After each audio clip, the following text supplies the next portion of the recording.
नमस्कार दोस्तों, साथियों और विद्यार्थियों। आज हम सभी कक्षा 8 के महान व्यक्तित्व का पाठ जिसका नाम है समुद्रगुप्त के बारे में अध्ययन करेंगे। इस पिक्चर को देखने के बाद इसको सब्सक्राइब जरूर करिए और आपको नवीन वीडियो मिलता रहे इसके लिए बेल आइकन को क्लिक करना बिल्कुल नहीं भूलिएगा। आइए हम लोग शुरू करते हैं पाठ समुद्रगुप्त। किसी भी देश की उन्नति और समृद्धि के लिए राजनैतिक स्थिरता तथा आंतरिक सुरक्षा अत्यंत आवश्यक है। इसके अभाव में साहित्य, संस्कृति, उद्योग तथा ललित कलाओं का ह्रास होने लगता है। मौर्य साम्राज्य के बाद भारत के भिन्न भिन्न भागों पर एक लंबे समय तक अनेक छोटे बड़े राजाओं का आधिपत्य था। सभी शासकों के स्वार्थ अलग थे और उनकी कामनाएं अलग थी। उस समय ईर्ष्या, द्वेष, अभिमान और पारस्परिक कलह का बोलबाला था। ऐसे ही समय में चंद्रगुप्त प्रथम का पत्र प्राप्त हुआ। हम सभी इस पाठ में समुद्रगुप्त के बारे में विस्तार से जानेंगे कि इन्होंने क्या कहा, क्यों कहा, इन सब चीज़ों के बारे में। ऐसे समय में ही चंद्रगुप्त प्रथम का पुत्र समुद्रगुप्त मगध का सम्राट बना।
लेता था तो राजा उससे युद्ध करता था, अन्यथा जब घोड़ा विभिन्न राज्यों की सीमाओं से होकर वापस आता था तब यह यज्ञ पूर्ण माना जाता था और राजा दिग्विजय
कि समुद्रगुप्त ने भारत की राष्ट्रीय एकता की स्थापना हेतु विजय यात्रा आरंभ की। उसने उत्तर भारत के राजाओं को परास्त किया और उनके राज्य को अपने साम्राज्य में मिला लिया। उसके साहस और पौरुष की चारों ओर चर्चा होने लगी।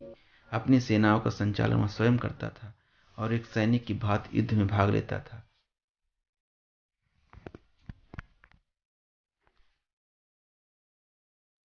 हम लोगों ने प्रश्न 3 पहले देख लिया है, 1 2 बाद में देखते हैं। समुद्रगुप्त कौन था? समुद्रगुप्त चंद्रगुप्त प्रथम का पुत्र था। समुद्रगुप्त की विजय यात्रा का मुख्य उद्देश्य क्या था? इसका मुख्य उद्देश्य राष्ट्रीय एकता की स्थापना करना था। चौथा प्रश्न, अश्वमेध यज्ञ किसे कहते हैं? इस अवसर पर समुद्रगुप्त को क्या उपाधि दी गई?